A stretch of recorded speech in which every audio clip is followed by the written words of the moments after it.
Hey all, I'm Kanchan Sardana from RPIT campus Vastada, Karnal. Hope you all are doing well. So we are discussing about the shampoos. So next come the classification of the shampoos. So first it is classified on the different bases. So first is the based on the appearance. So it comes as powder shampoo, liquid shampoo or lotion shampoo, gel shampoo or solid creams, cream shampoos, oil shampoo, miscellaneous anti-dandruff shampoo, medicated shampoos. Second comes the based on the use or function of the shampoo. They are conditioning shampoo, anti-dandruff shampoo, therapeutic shampoo, baby shampoos, balancing shampoos and clarifying shampoos. Then comes third, based on the origin, herbal shampoo containing egg. So these are the different classification of the shampoo. Then comes the what are the actions of shampoo. All the shampoos contain surfactants. Surfactant molecules have two parts. One is hydrophilic head and hydrophobic tail. At high concentration they form micelle, while shampooing an ionic surfactant containing the hydrophobic tail, which get absorbed to grease or dirt of the hair. Thus, these dirt are removed by the further rinsing. Then, what are the raw materials used for the formulation of shampoo? First comes the water, that is the main ingredient of the shampoos, which comprise of 60 to 80% of the solution, and it is the inexpensive and most commonly used vehicle, which is used to diluting the cleansing agent and reduce the irritation and makes the shampoo formula easier.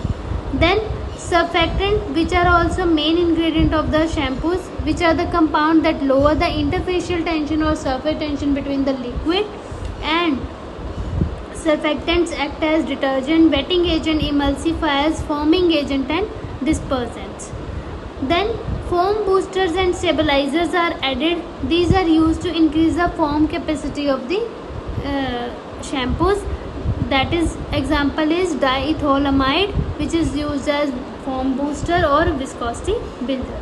Then opacifiers are added. These are the chemical agent which are added to the material such as rocket propellant to make it opaque. Example is spermaceti.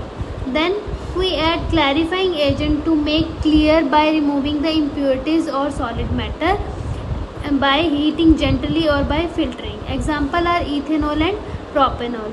Then we add anti-dandruff agents in the shampoos for the removal of the dandruff from the scalp of the hair. For example, silicones are added, selenium, dimethicone, simethicone and salicylic acid. Then we add conditioning agent to the shampoo to offset the effect of surfactant. Most shampoo recipe include conditioner to help smoothen and soften and reduce the brittleness. Example are lanolin, glycerol, propylene glycol. We also add thickening agent to increase the viscosity, which is basically shampoo are thick and creamy in nature. We include salts and gums. Gums improve the viscosity and gel-like property, and triacon gum, carboxymethyl cellulose are the example which are used as thickening agents.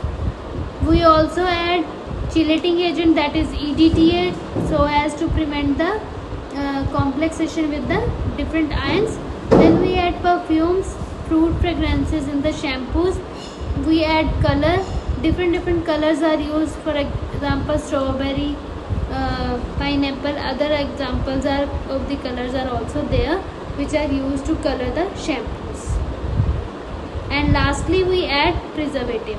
Preservatives are used to protect the shampoo from the contamination with the microorganism.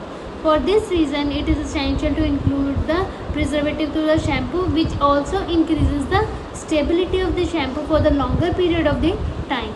And they come in the concentration of 0.1 to 0.5% in the formulation.